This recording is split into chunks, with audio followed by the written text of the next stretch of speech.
I mean, this process is ridiculous. How can a person just come there and say, just wait, and then we'll tell you how bad he is?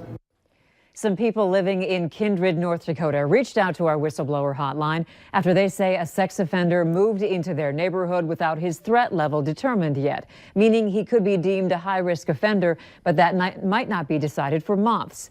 That prompted Valley News Team's crime and safety reporter, Bailey Hurley, to look into who makes these decisions and why it takes so long.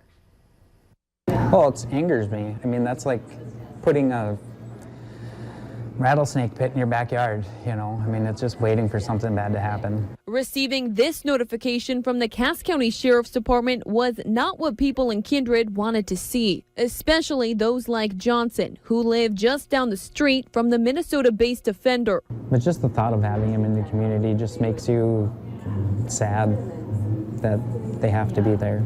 But what made Johnson and his neighbors scratch their heads the most? The offender's risk level, undetermined. I mean, we know it's bad, right? Obviously, he's registered, but the categorization of it is left unknown, and we won't know for months. Kleinwachter was deemed a low-risk offender in Minnesota, but that doesn't mean he'll be the same here. However, determining how big of a threat he is to the public could take as long as 4 months. Basically, their process is broken. There is no standard to relocate these people from state to state, which to me seems that there's something wrong with that.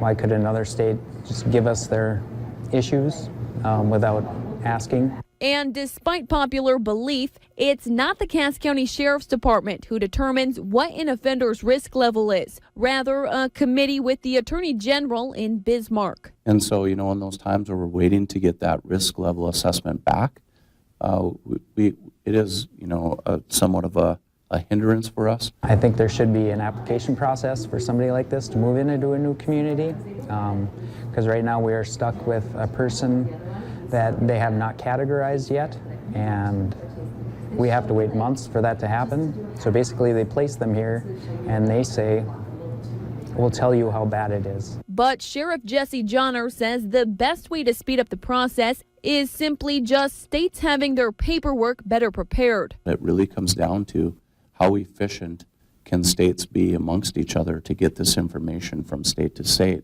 so that the state that this person's going to reside in can make a quicker assessment in reference to the risk level. And because offenders can travel outside county and state lines for certain amounts of time without giving a heads up, Johnner urges you to remain vigilant at all times, not just because an offender moves to your block.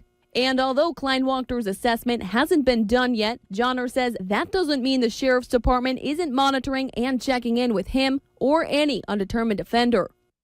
In Kindred, they have to go somewhere. It's just unfortunate that he ended up here. Bailey Hurley, Valley News Live. This story came to us through our whistleblower hotline.